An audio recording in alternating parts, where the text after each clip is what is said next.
Buen día, me llamo Melissa y voy a hablarles sobre las membranas. Y vamos a hablar sobre la estructura, la función de las membranas celulares, basándonos en el libro de Biology de Batson, Lossos y Singer, la novena edición. La membrana celular es una de las estructuras más importantes de las células, ya que no solamente delimita su espacio, sino que también regula qué entra y qué sale. Y en este video vamos a abordar 4 puntos claves: la estructura general de la membrana, el papel de los fosfolípidos como base estructural, las proteínas de membrana y sus funciones, el transporte masivo a través de la endocitosis y exocitosis. Y cada uno de estos temas es fundamental para comprender cómo funciona la célula y cómo interactúa con su entorno. La primera es la estructura de membrana celular.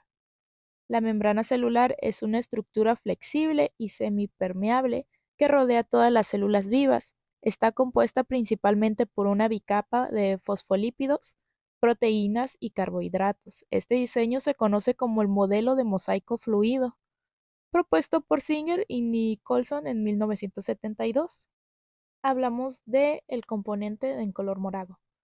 Sus componentes principales de la membrana son los fosfolípidos. Son moléculas antifipáticas con una cabeza hidrofílica y colas hidrofóbicas. Se organizan en una bicapa donde las colas quedan protegidas en el interior. También las proteínas de membrana son responsables de funciones claves como el transporte, la comunicación celular y el reconocimiento de señales. El colesterol se encuentra en las células animales y ayuda a mantener la fluidez de la membrana en diferentes temperaturas.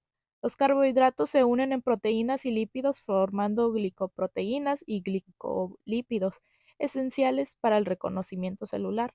Y las propiedades de la membrana se puede decir que son la asimetría, la composición de la cara externa e interna es diferente. La fluidez de los componentes pueden moverse lateralmente dentro de la bicapa, y la semipermeabilidad regula que las sustancias pueden atravesarla sin necesidad de transporte activo. En la parte azul tenemos a los fosfolípidos, la base de la membrana.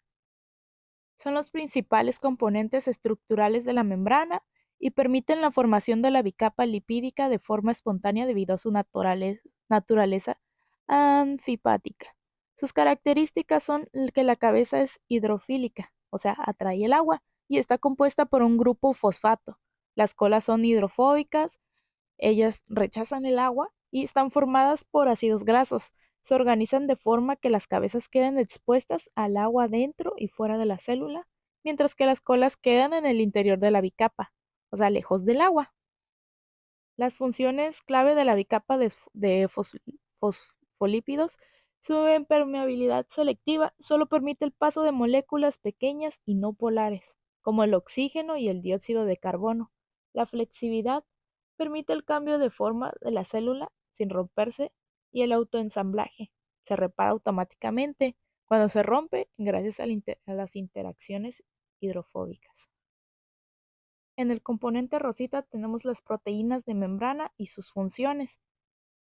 Son cruciales para la comunicación y transporte celular. Se dividen en dos grandes grupos, en proteínas integrales y proteínas periféricas.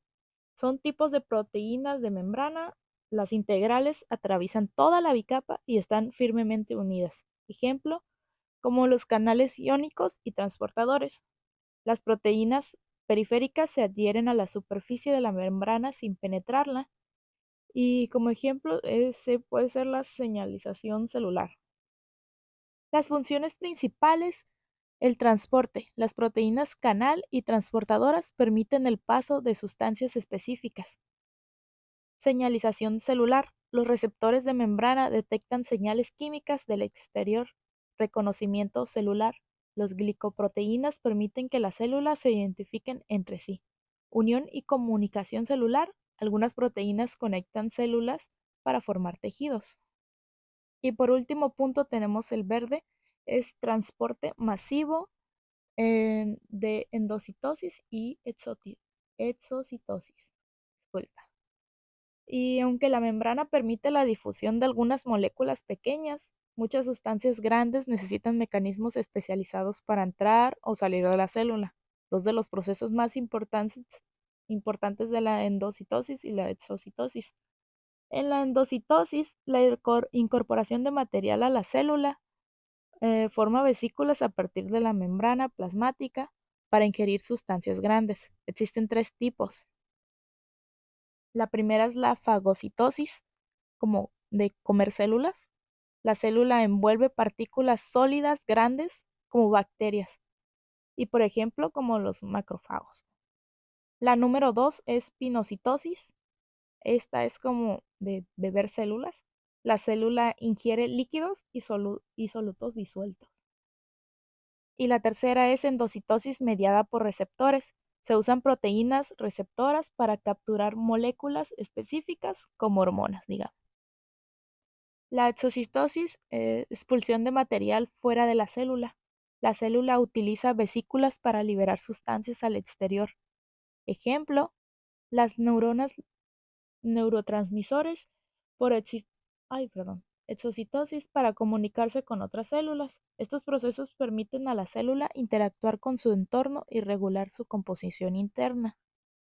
Para resumir, la membrana celular es una estructura dinámica que regula el tráfico de sustancias y permite la comunicación entre células. Y hemos visto cómo los fosfolípidos y forman la base de la membrana, cómo las proteínas desempeñan funciones especializadas y cómo el transporte masivo mediante endocitosis y exocitosis es fundamental para todas las células. Y sus puntos claves es que la membrana es fluida y semipermeable. Los fosfolípidos permiten la separación del medio interno y externo. Las proteínas facilitan el transporte, la comunicación y la adhesión celular. Los procesos de endocitosis, exocitosis regulan la entrada y salida de grandes moléculas. Y espero que le haya gustado esta explicación y sea útil. Gracias.